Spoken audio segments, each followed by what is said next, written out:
திறன் ஒர்க் புக்கில் தமிழ் அதில் ஒவ்வொரு பாடமாக பார்த்துட்டு வரோம். இப்போ நம்ம பார்க்க போகிறது 11வது பாடம் வினா. ஓகேவா? அடுத்தது படத்திற்கு பொருத்தமான வினாக்களை உருவாக்குக அப்படின்னு கேட்டிருக்காங்க. ஒரு படம் கொடுத்துட்டு அவங்க ஒரு எடுத்துக்காட்டாக 2 வினா கேட்டிருக்காங்க. பேருந்து எந்த ஊருக்கு செல்கிறது? வெறும் வினா தான். நீங்கள் இதுக்கெல்லாம் விட எழுத தேவையில்ல. சார் நான் கண்டுபிடிச்சிட்டேன் சார், தோருக்கு சார் ஈரோடு அப்படின்ட்டு இங்கே ஈரோடுன்னு எழுத தேவையில்ல. நீங்கள் கேள்விகளை உருவாக்க வேண்டும். வினா என்றாலே கேள்வி. 2வது, தள்ளு வண்டியில் விற்கப்படும் பழங்கள் யாவை? இதோ வைக்கிறாங்க பாருங்கள். ஓகேவா? இப்போ இதே மாதிரி நாம் ஒரு 4 வினாக்களை உருவாக்க வேண்டிய நேரம் வந்து விட்டது. 3வது வினா, படத்தில் தற்போதைய நேரம் என்ன? ஸோ நேரம் என்ன? இப்போதைக்கு என்ன நேரம்? படத்தில் பள்ளி செல்லும் சிறுமிகள் எத்தனை பேர்? பாருங்கள், பள்ளிக்கூட சிறுமிகள் 2 பேர் 3 பேர் இருக்காங்க. எத்தனை பேர்னு மட்டும் கேட்டால் போதும். ஆண்கள் எத்தனை பேர் உள்ளனர்? ஸோ ஆண்கள் எத்தனை பேர் இருக்கிறாங்க? பெண்கள் எத்தனை பேர் உள்ளனர்? இத்தனை வினாக்களையும் நம்ம உருவாக்கியாச்சு.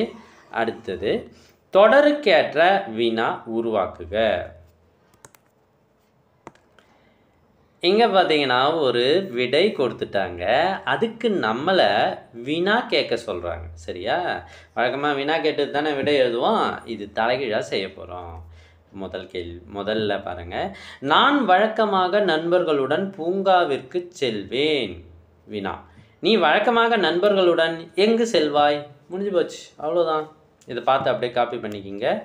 நாளை நாம் கலங்கரை விளக்கம் பார்க்க செல்வோம். அடுத்தது வினா, நாளை நாம் எங்கு செல்லலாம்?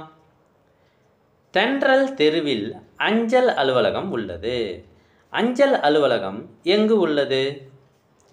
என் நண்பன் வளர்க்கும் செல்ல விலங்கு முயல். வினா, உன் நண்பன் வளர்க்கும் செல்ல விலங்கு எது?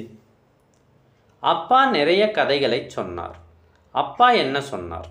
சார், இந்த கேள்விகளுக்கு நீங்கள் விடையெல்லாம் எழுதுகிறீங்கல்ல, இது எல்லாம் ஒரே இது மட்டும்தான் எழுதணுமா, இல்லை எங்களுக்கு வேறு மாதிரி தோணுச்சுன்னா எழுதலாமா?